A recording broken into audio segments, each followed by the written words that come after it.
everyone, and I know you've been waiting with bated breath to hear about how you can get a non-disclosure on a driving while intoxicated offense, because you didn't used to be able to have that right in the state of Texas. And the legislature has brought this back to life. And the way this statute is crafted, it's worded, it's very technical. It's a hard thing to get, and many Texas citizens won't even be eligible for it. But essentially, upon the successful completion of a deferred adjudication, not straight probation, deferred adjudication, you will be eligible to be considered for a non-disclosure if the following things shake out in your favor. One, there cannot be an accident involving any kind of bodily injury related to your DWI. So if there was an accident, I think of any kind, it may not even be required. I don't think the statute requires serious bodily injury, just any kind of motor vehicle accident. So just hitting another car, a parked car, hitting a pole, hitting a telephone pole. I think that may put a defendant out of eligibility. And if the blood alcohol level was higher than 0.15, out. If there's been any other prior non-disclosures or final convictions for anything other than traffic tickets. So that is a pretty high burden, for some.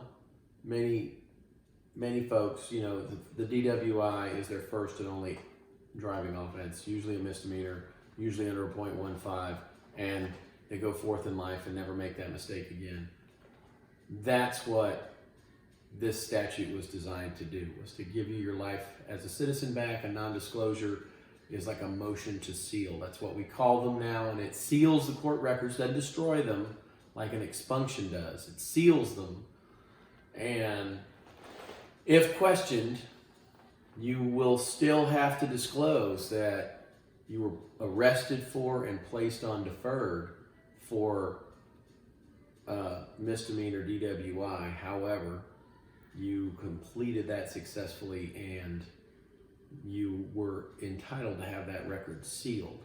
So does that mean you have to tell your employer? Yes, you have to tell your employer, but you get to tell your employer something very positive too, like, yes, this happened to me, I learned my lesson, and I completed my probation, and I took care of my business, and then on top of all of that, I was rewarded for my good efforts, and I was allowed to seal the record of that criminal case, which not a lot of people get to do.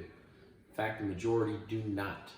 So just even having that as an option is a blessing.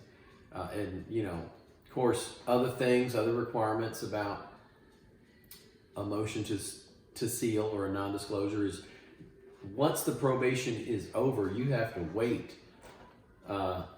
24 months from the date of discharge of probation, if memory serves, to even file the application. So in other words, the state doesn't just give you one because you completed it. They want to make sure you've been good for 24 months after the fact, and thereby you can show the state that there's some longevity. You've learned your lesson, you're back on your course of good citizenship and stewardship, and there won't be any future mistakes. So the state of Texas is going to want to see all of that from you before they even entertain a motion for non-disclosure or a motion to seal.